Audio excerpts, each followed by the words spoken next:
conquest here and there. And then the last 6 years and especially 4 years, there were so many fitnas. So now the chapter is the reasons why the fitnas happened.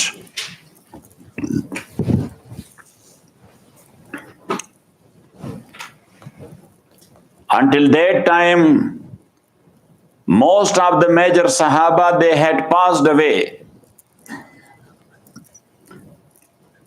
And some of them, physically they became that much weak that they were not getting involved in worldly matters too much. Number two, Sayyidina Umar radiallahu ta'ala in his Khulafat, he had put restrictions on major Sahaba and especially from Quraysh, not to move to any other city, but to be in Medina. But Sayyidina Usman radiallahu ta'ala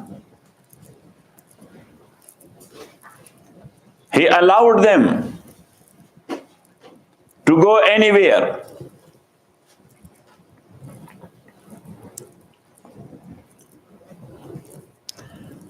Number three,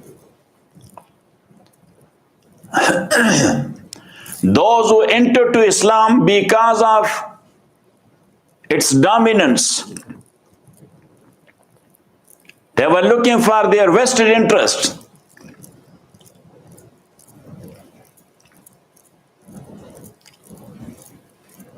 So they became greedy to have the power. Number four, Usman radiallahu ta'ala naturally, he was a very calm and quiet man. Naturally, he was very soft. He was forgiving a lot.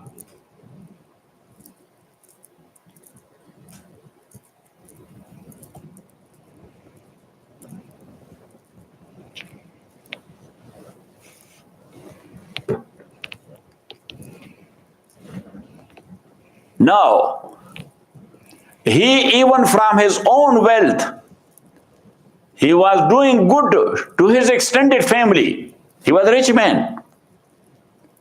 But some people were thinking that he is giving them the national treasury.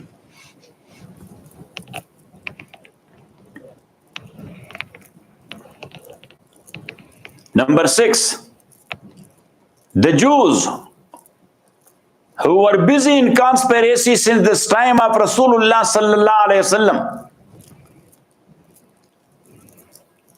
Now when they saw that from inside something is happening, so that was an opportunity for them to use it. Number seven, in his time, the Persian Empire, its destruction started in the time of Umar radiallahu anhu, but they were totally toppled in the time of Usman radiallahu ta'ala anhu. They came against Usman openly.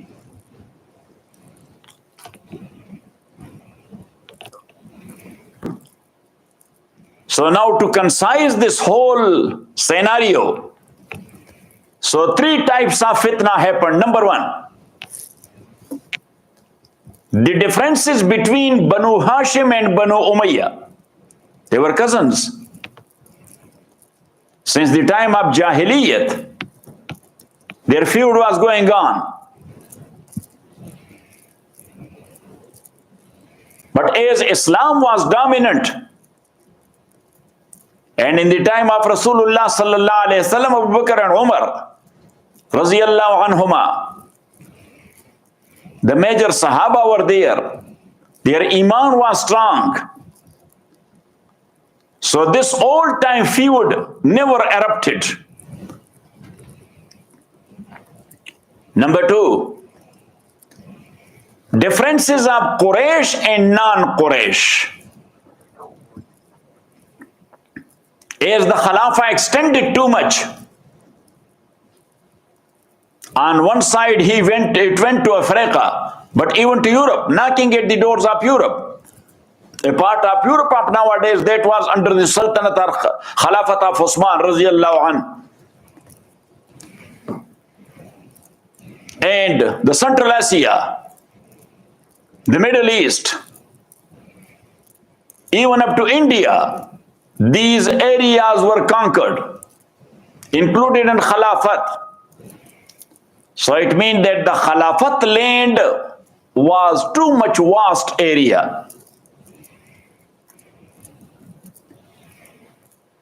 So as we mentioned before, that for the first time after the death of the Prophet ﷺ, a dispute happened between Ansar and Muhajirin for Khilafat.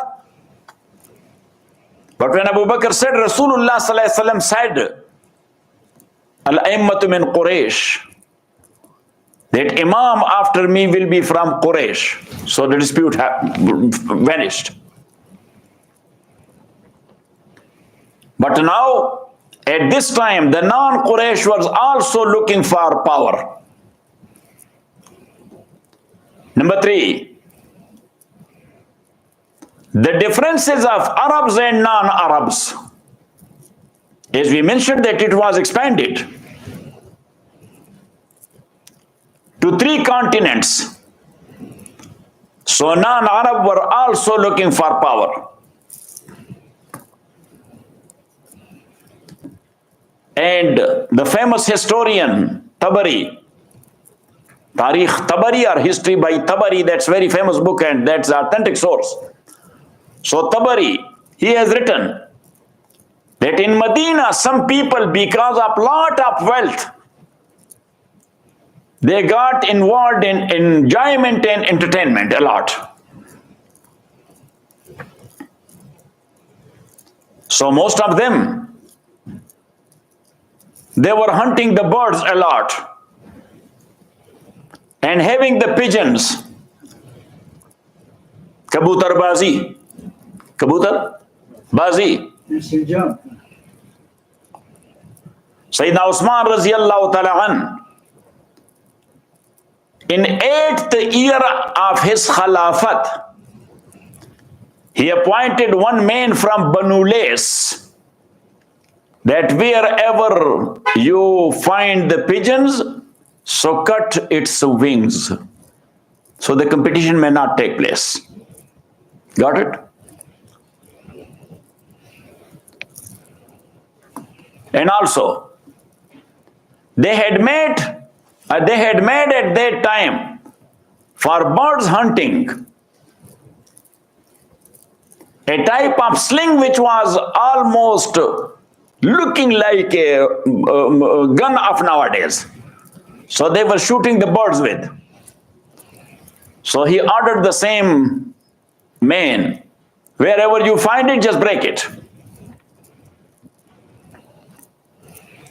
Even some people who were miscreants, Sayyidina Umar Sayyidina Usman radiallahu ta'ala turned them out of capital. Got it? Deportation. What? Deportation from the capital. But when they went out of Medina, so they started creating fitnas.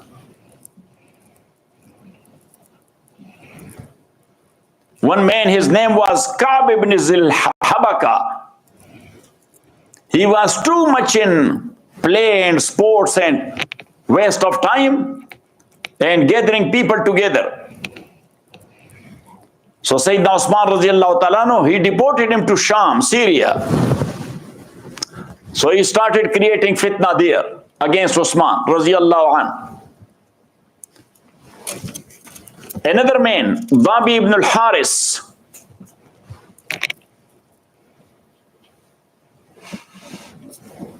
he put him in jail.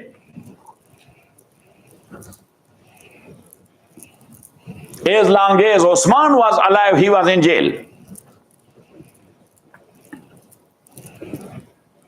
And when he came out, so he said, Hamamtu walam afal wa kittu walaytani taraktu ala Usman tabki halailuh. That I had a strong intention to kill Usman, but I couldn't do it because I was in jail. Otherwise, I was waiting for his wives, yes, to mourn his death. So he was a man of such a nature. Tabari also has written that in Kufa, Ashtar Nakhai, Zayd ibn Sawhan, Ka'b ibn Zil Habaka, Abu Muri', Abu Zabib, these people got together and they said, as long as Osman is alive, nobody can do anything of his own. So Umair ibn Dhabi and Kumail ibn Ziyad, they both said, we will kill him. Then Umair, he changed his intention and his mind. And Kumail attacked once Usman radiallahu ta'ala, but Usman in old age even, he hit him such a punch that he fell down. Got it? Yeah. Now, from that old age, it doesn't mean that where a hardship was needed, Usman was very hard man. Got it? But naturally he was soft.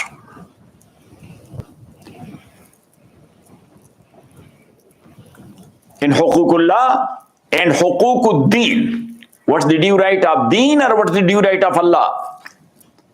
Usman never showed any softness. There was no soft corner in Usman, if that is related to the rights of Allah subhanahu wa ta'ala. Even for these forbidden sports, whosoever was found, so he said he must be punished. I am not going to listen to anybody. And he declared this as a public declaration in Jummah. So nobody has ever approached him even. Got it? Yeah.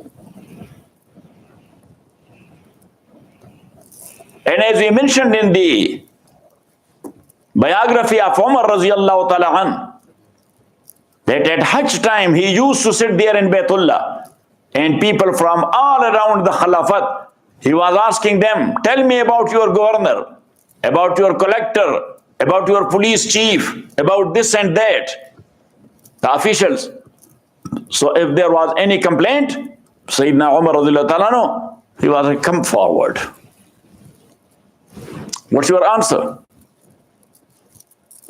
Got it? Yes. And Osman in this regard, he was little bit more harder than Umar radiallahu ta'ala an.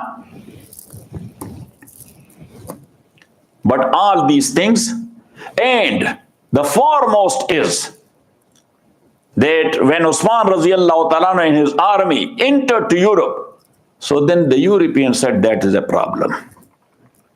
Yes, now he is going ahead. Maybe he is going to Central America, to South America. So we have to stop him. So in battlefield, we cannot stop him. As long as we will not get him involved inside his Khulafat. So they were supporting all these fitnas to create problem for Sayyidina Usman. Wa sallallahu ta'ala ala khairi khalqi Muhammadin wa alihi wa sahbihi ajma'een.